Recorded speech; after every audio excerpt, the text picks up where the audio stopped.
Welcome, everybody. We're here with Mike Pletz from How to Hardscape, and I am a hardscaper.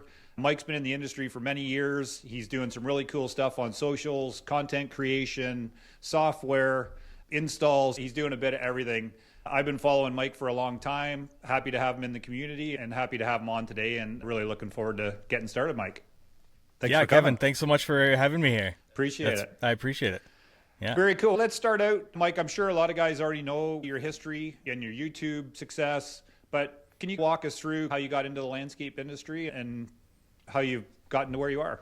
Yeah, so that starts back in 2007. I started working for a supplier in Kitchener, actually.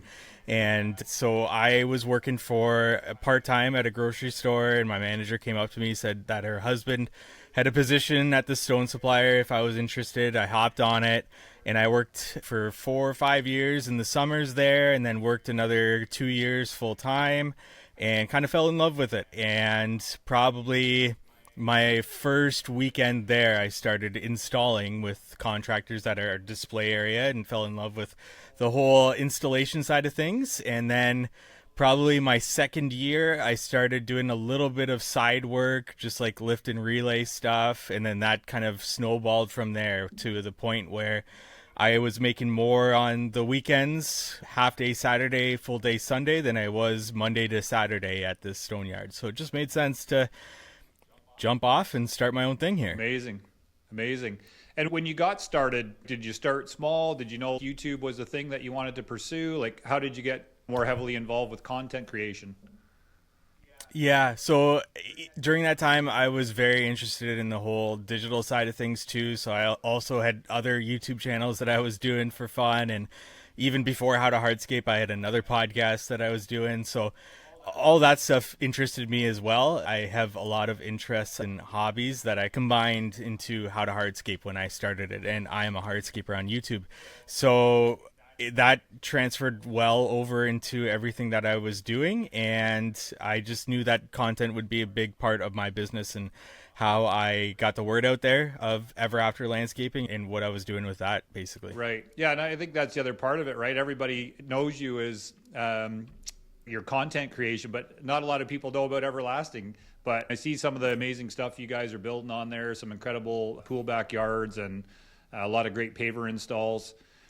What is it about the content creation that you like? Like, you've done a lot of training videos.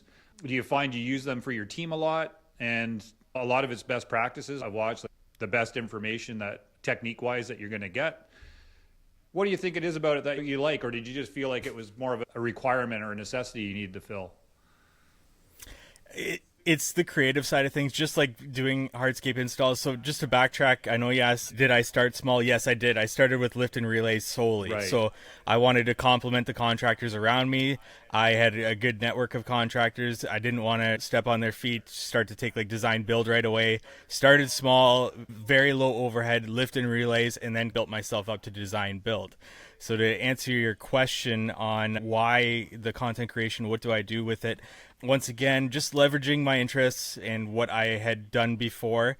And it was probably my third year in business where I had 2 really good employees. And then I asked them when they left, hey, what could I have done to make it easier for you? And they said, they knew nothing about hardscape coming into it. It would have been nice to have some sort of information to be able to prime them for coming into what they were getting into. So that kind of clicked right there, and I thought it's time to start a YouTube channel, and I can use that YouTube channel for many different areas within my business. What I say is, whenever I take on something, I need it to serve 2 or more things in my business, whether that is Ever After Landscaping, whether that is How to Hardscape, and everything there. So the YouTube videos served a purpose of eventually getting leads. I knew that would come. Long term, which is starting to click this year, is to actually get employees interested in working for Ever After Landscaping, but also use them for training videos. So we've used the YouTube videos and also expanded on them to create courses. Those courses are available to our users in our software as well, and we use those for training purposes. So we have a full 3-hour course on interlock installation, segmental retaining wall installation, and there's tests at the end of them with certificates of completion. And now just use those for onboarding purposes, and that really has helped me. We're still very small, so whenever we do have an employee come on, it's the first thing that they do, go through these onboarding courses. And you either get people that don't or people that do, and that already pre-qualifies them as to how much they're interested in actually joining this industry and being with us longer term. So long way about answering that, but yeah, it has to serve more than one purpose, and it has done so, and it continues to do so in the business. Amazing. Yeah, I love that. And it's one of those metrics that everybody should use when they're making decisions in their business. When you decided to make the leap from working for somebody to starting your own business, did you have any real background or ambition in being an entrepreneur, or did you just look at it like, why did you start? Yeah. So going back to what I was playing with on the digital side, like I started so many different quote unquote small businesses, which were just me on a laptop. Right. So I had that kind of entrepreneurial bug. It's a good thing and a bad thing because I had so many different things on the go, and I just needed to focus on landscaping. In retrospect, I should have done that. I continued to do a whole bunch of different things. And so, yeah, I did have that entrepreneurial bug, and that shiny object syndrome got the best of me in the very beginning. But now I'm back to focused on still multiple things, but all serving that one purpose of landscaping. Right. And I think when you're a creative person too, that being able to control that window of things that you're interested in or want to do gets tougher. And as you have a bit of success in them, you get pulled to them more. I think that's a very common thing. And I think too, as entrepreneurs, once we start to have some success, we start feeling like things are rolling well, it creates these other opportunities and time to do some of these other items. So I love that. I feel like I'm the same way. I'm always diving into new things and trying new stuff. When you started out, and I'm thinking about the majority of the industry has come from the field in some way or shape. What do you think were the hardest things for you, like those first 2-3 years, as far as, was it the team? Was it getting work? Was it sales process? Was it the accounting? What do you think were some of the bigger struggles you found in the first 2 to 3 years? All of the above, right. I would say. The main thing would be, and still to this day, is employees. That's why I've leaned on my strengths in creating content that kind of attracts people, and finally starting to see that this year, after this would be coming on 4 years on YouTube with that. Like I said, that's always been the longer term goal, is to get people that are really interested in the industry, what we're doing here with Ever After Landscaping, but also how to hardscape, and have them join in, show them a career path that it's not necessarily that they need to stay in the field. If they want to in the future, we'll move them up Ever After Landscaping, but also we also have horizontal movement if you want to get into our software side of things, sales, or even the media side of things, content creation. My goal has always been to create this foundation and then build on top of that. I'm very patient, so we've grown very slow, and I'm okay with that because I see the larger picture, the bigger goals that we have. And yeah, I just want to give opportunity to people wherever they see fit, wherever they see their interests are and strengths are. So the goal now is to bring on people that have interests not just in hardscaping or wanting to learn hardscaping, and then maybe we can give them opportunity elsewhere. So long answer to your question, what were my weaknesses? Employees, they still are, and that is something that we're going to work on very hard in the future.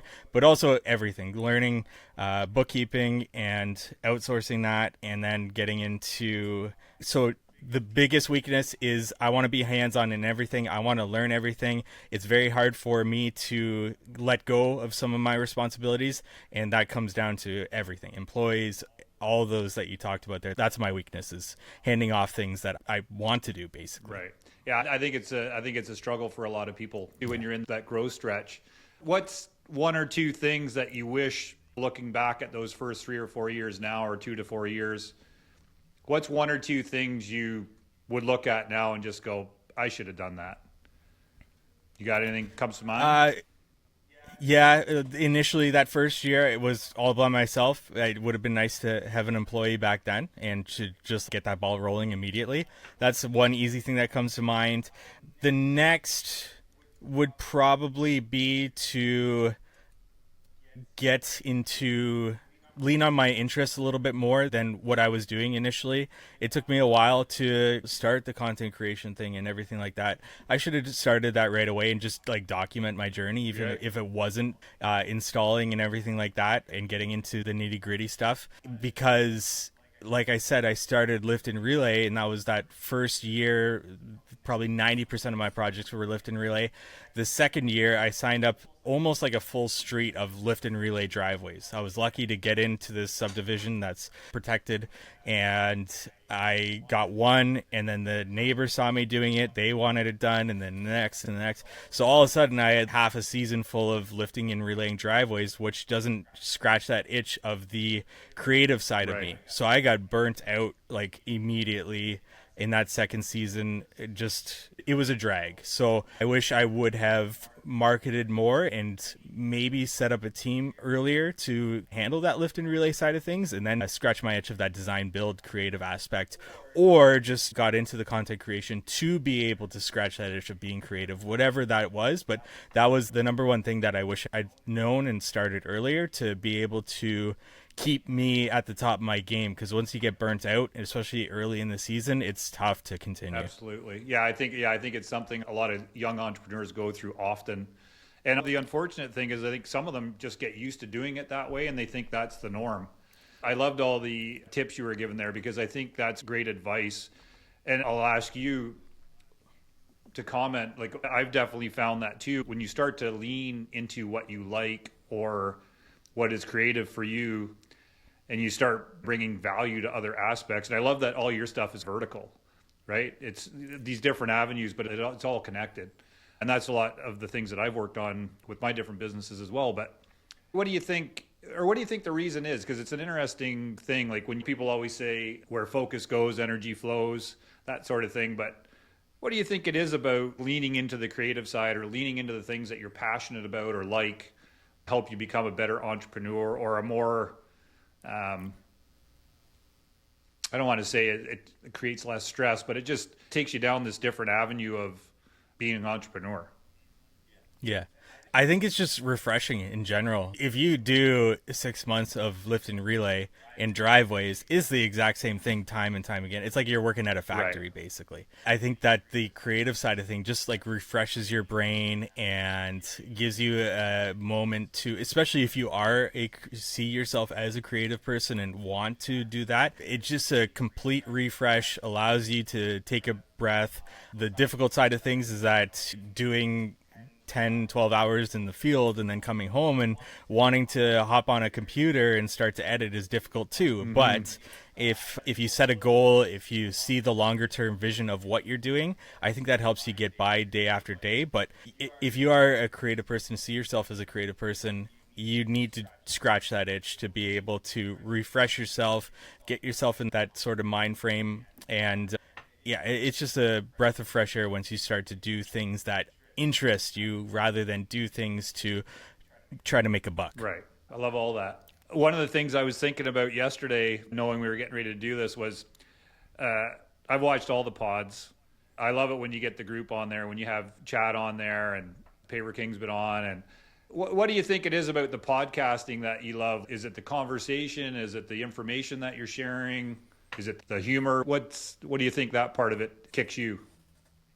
Yeah, So I started the podcast, one, to just get consumable information into people's ears. You can listen to it passively when you're on the job site driving. I thought a podcast was a perfect thing for hardscapers in general. So selfishly, I started the podcast to improve my speaking skills, my communication skills. So that was the thing that I started the podcast for, How to Hardscape there. And that grew, and it helped me be a little bit more better in terms of communication, both with people online, networking, my employees, clients, etc. So that kind of helped that. And I think that people found it helpful, and then we started another podcast, which would be the Not Our Finest Hour podcast. And I say that to say that's with Paver King and Chad, as you were mentioning the Landscape Daddy there, where we just sit down once a week for 2 hours and we just talk about anything and everything. Yeah, whatever happened to us that week. And I say that specifically because the amount of feedback that we get from that podcast is very different than How to Hardscape. Sure. How to Hardscape is like tactical or sales, everything like that. Anything for hardscape businesses. The feedback that we get is, I can't believe like you guys are going through the same things that I'm going through. It helps people understand that they're not alone in the industry.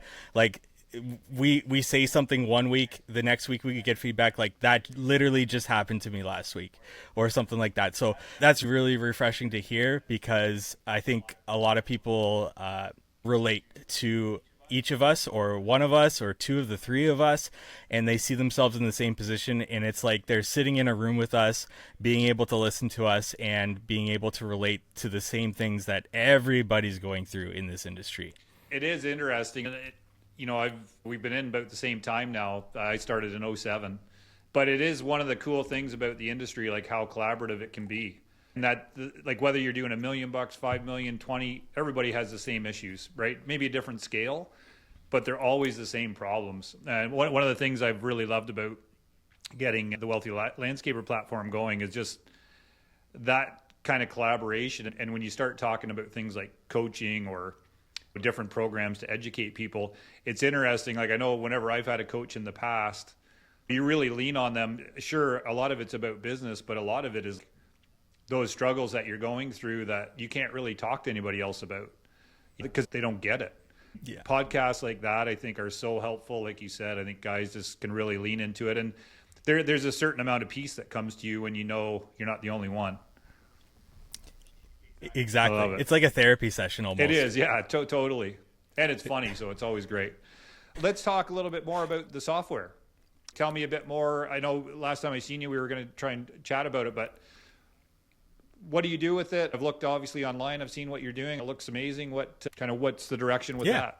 So the software got evolved from a spreadsheet. So when I first started the business, I developed a spreadsheet to budget and estimate. So lay out your overhead expenses, your equipment, your employees, and so on and so forth, and just be able to, we work off a labor rate recovery system. So whatever the amount of time is in your season, how long that project's going to take as a percentage of your time in that season, apply the overhead at that percentage to that project. That's how the spreadsheet worked. And then we wanted to continue to develop that spreadsheet. So we added more and more things to that, like automatic proposals from what you quote to job costing. And that's great, but eventually you get to a point where a spreadsheet's just not efficient enough. Right. So the next thing would have been time tracking, which doesn't make sense with the spreadsheet. So we decided to do a software. So we took what was in the spreadsheet, put it into the software at the ground level, foundational sort of things that you need: budgeting, estimating, job costing, and then we just built features on top of that with people that have come in and signed up with it.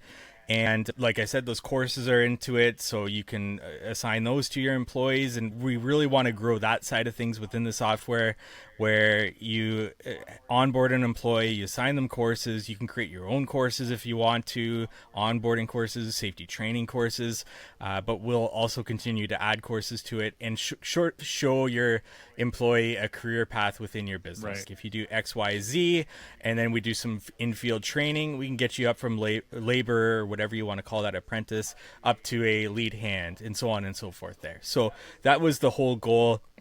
I always say that it's meant to serve my business, and then it's just great that I have How to Hardscape that other people can come on board and use it as well there. So yeah, it's a budget estimating, job costing, time tracking, scheduling, course, employee management, and then we're just going to continue to add on top of that as we grow it. Amazing. Yeah, no, it's very cool to watch. And again, I love how vertical it all is and how intertwined it is, because it's a great launch point. You mentioned overhead recovery there. It's funny, when you first joined the TWL community, that was one of the questions you had put in, and I think it's one of the most interaction we've had in a post, because I think a lot of people don't really understand it.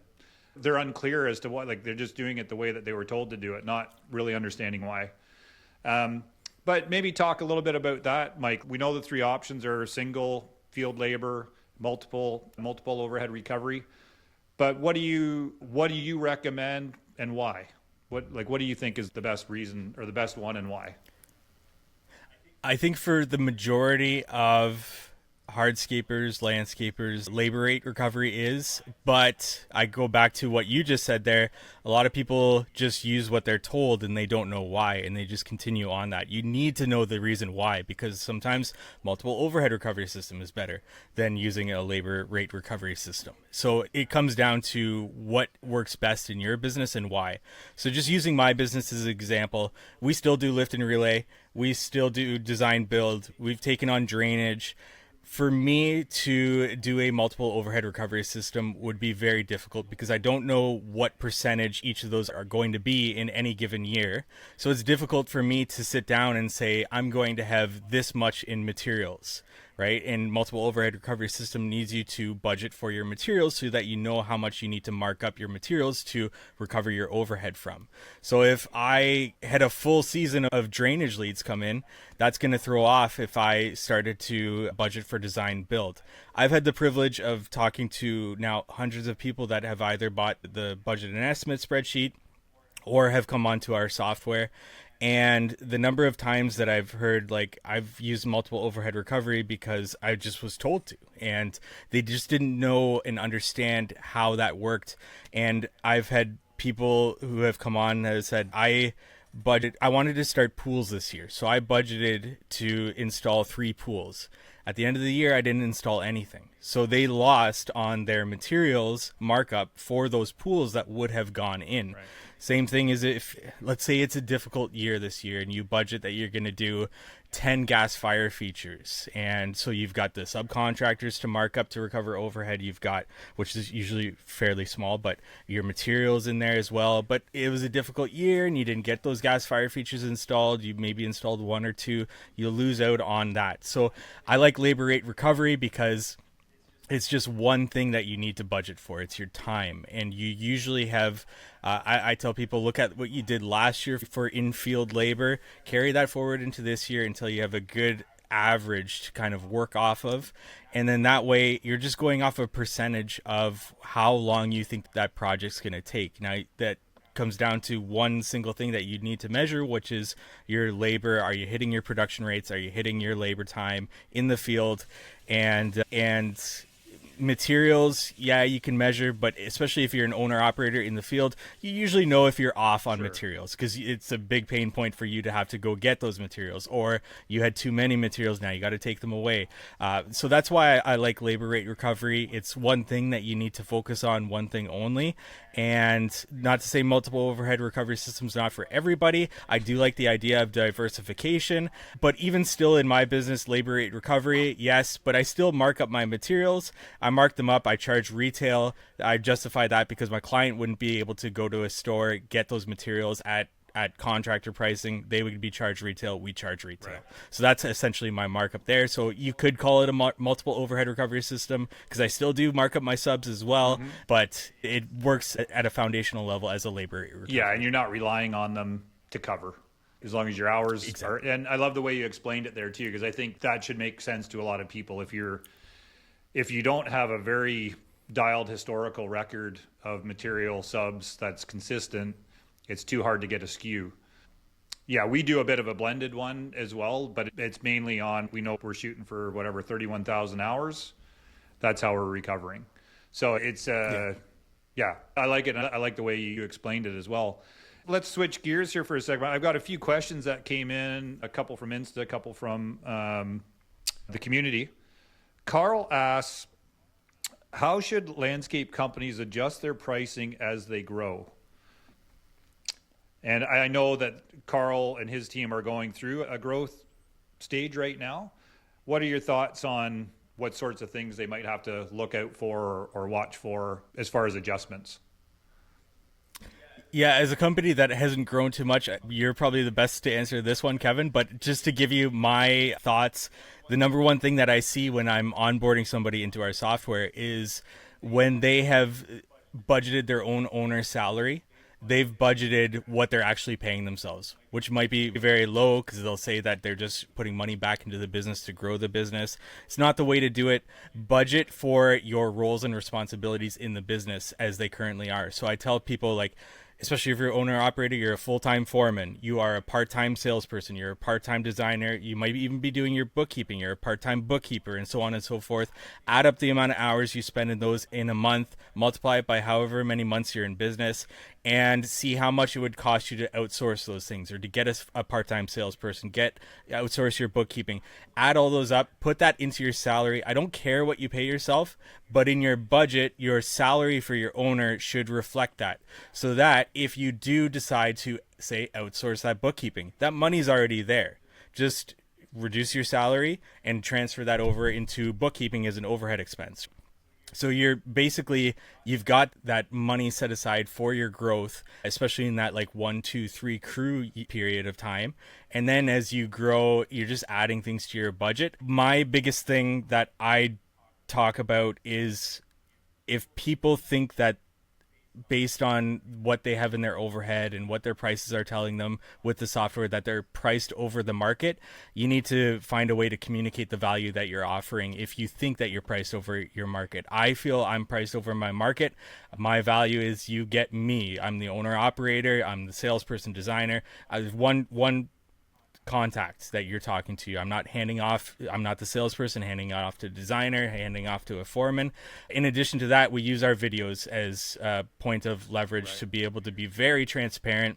I send my clients exactly how we install their patio with links to, I have a video on every step of the process, so with full length videos of each of those. I send that to them. The biggest pushback that I get from that's a big nugget for everybody that's listening. That's huge to be able to do that.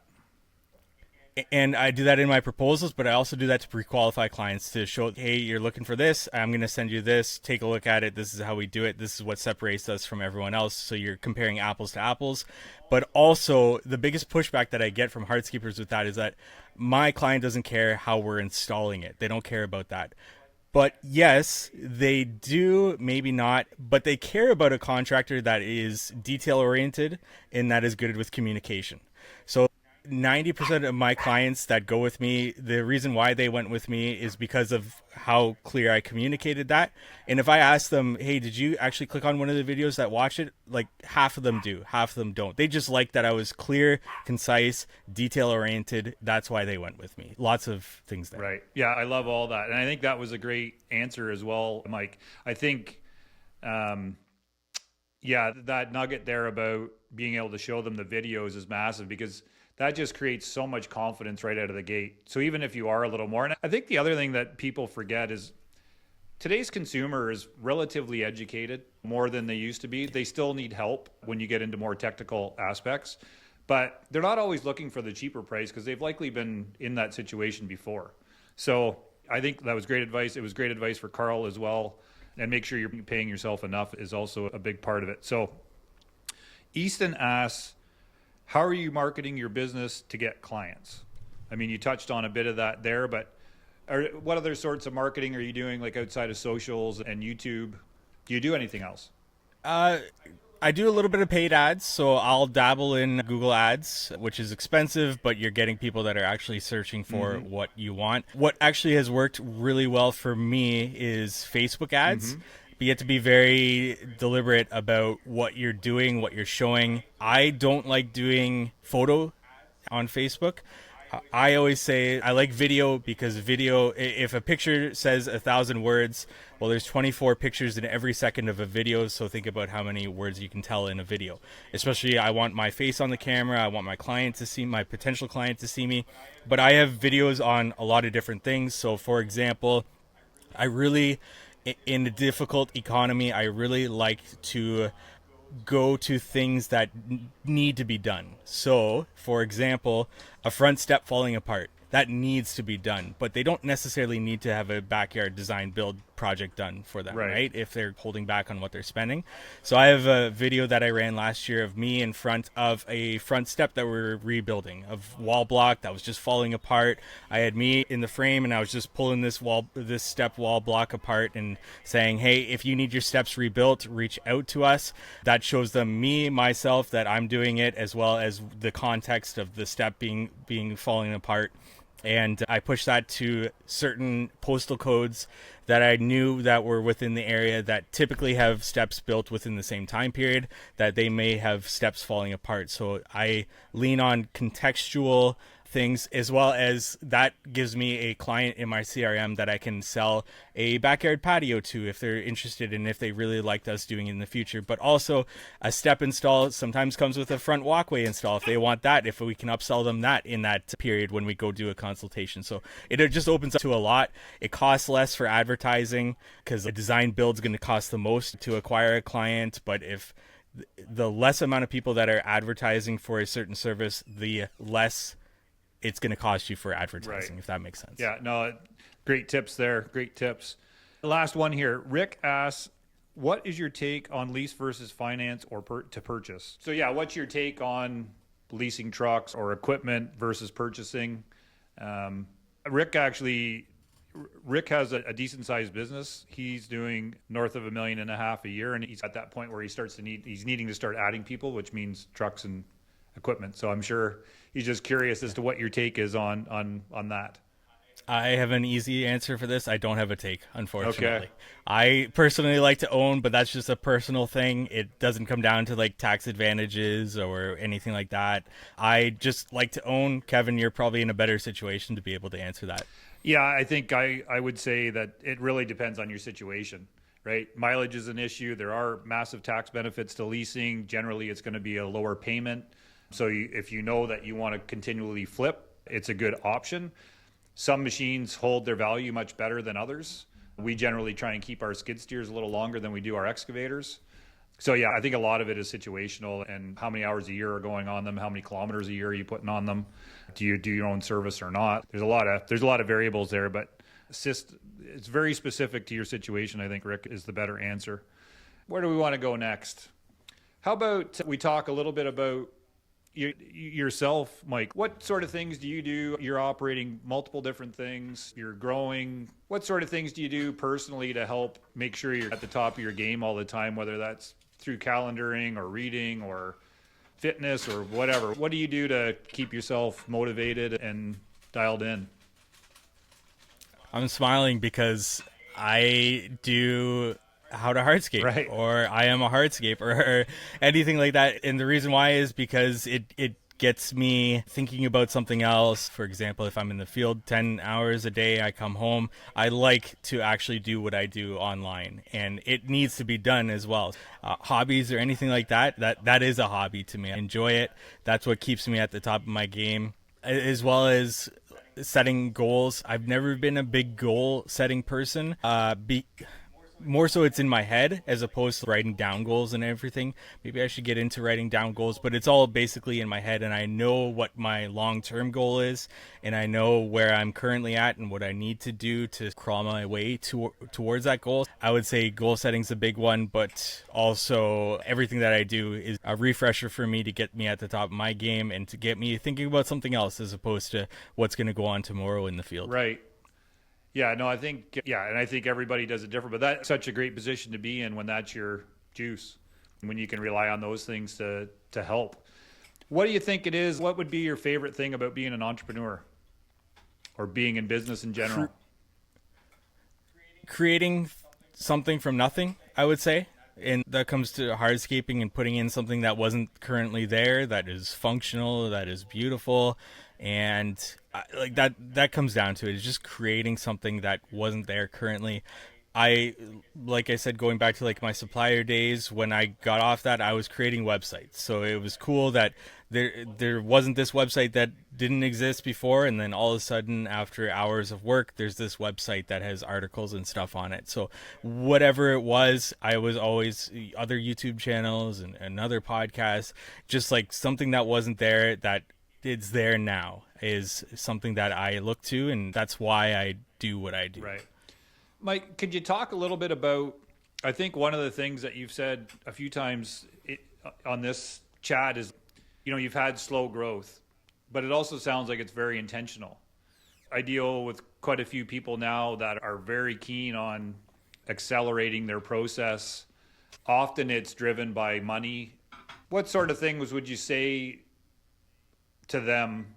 I think it's one of those things in the industry, depending on your age, how ambitious you are.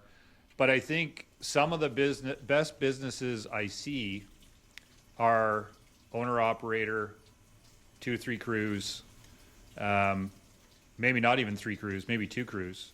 But what do you think, like, what is it that you like about the way you've approached it and are doing it? Yeah. What are your biggest takeaways from doing it with that approach?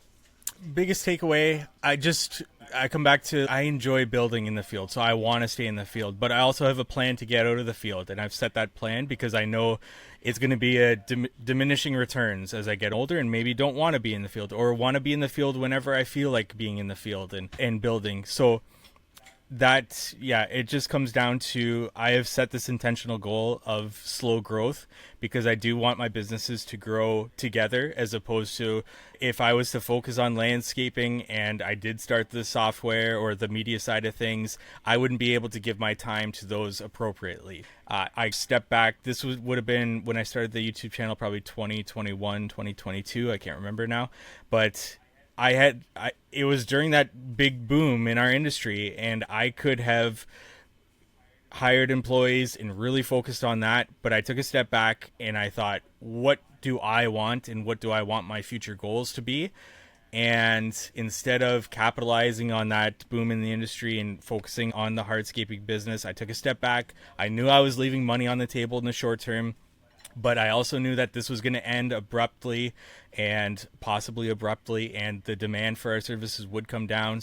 I knew it wasn't the right time. I also knew that I had other interests that I wanted to scratch, and I knew that if I took a step back right now, I would be setting a foundation for me to build on top of that would be stable and would be able to give employees opportunity when they do come into the business, rather than struggling and possibly having to lay people off if things got slower or anything like that. So I know I'm very intentional. I probably think about things way too much than they need to be thought about, but I know that I'm building a strong foundation to grow on top of in the future. Right. Yeah, I love it. I love all that. I think that's great advice for people who are on the fence of slow growth versus hyper.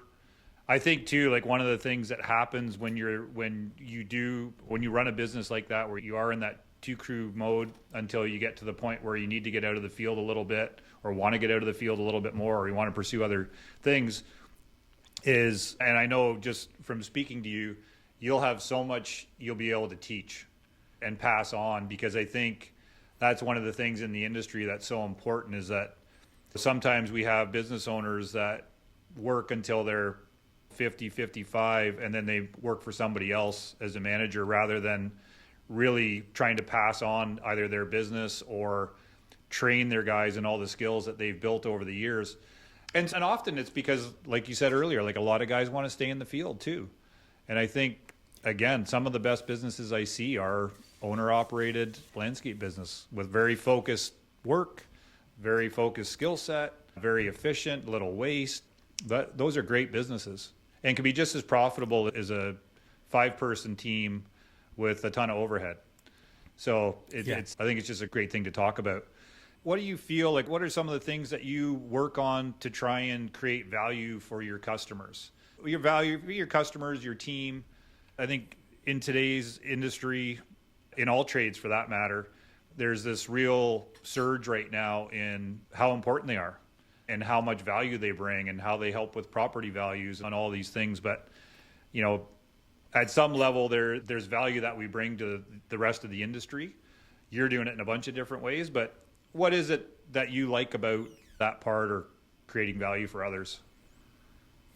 I know like some people might when they're trying to sell their client, they might point to like property value. I always lean more to the emotional side of things rather than the logical. I think most people prefer to, instead of pointing at a dollar amount that this might affect your property value, it's more so about the memories that they'll make in the space. And if they're on the fence about getting a gas fire feature, and I can talk to them about a client in the past that I've had that now spends so much time outdoors because they have this gas fire feature and can sit around with their grandchildren when they come over around this gas fire feature when they didn't have room for a pool or anything like that.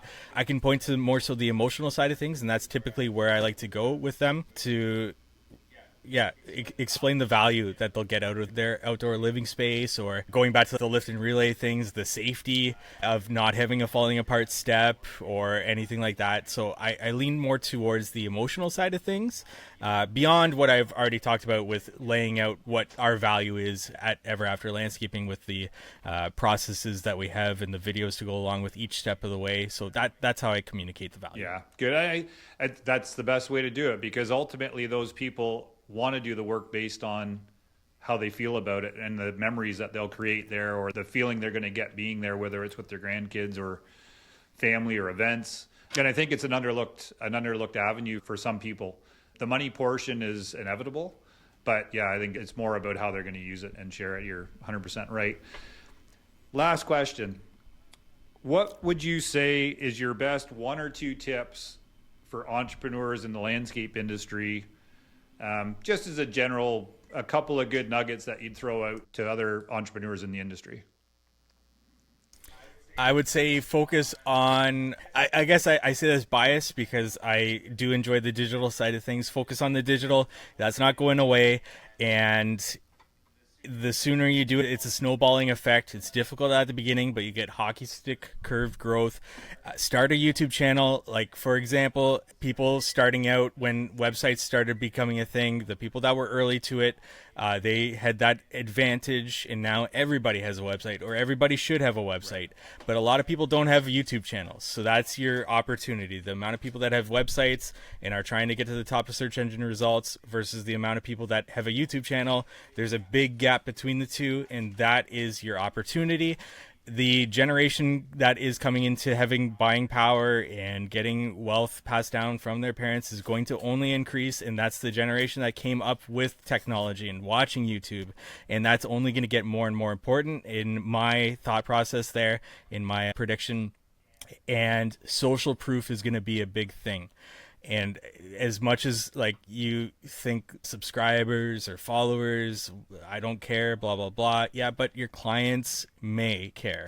And if I link a video in my scope of work that explains the process and they click on it and it's got hundreds of thousands of views and they see our subscriber count, I don't look at that as the great, like whatever for me. I look at that as social proof for them to say, that's the contractor we want, because they are obviously helping people.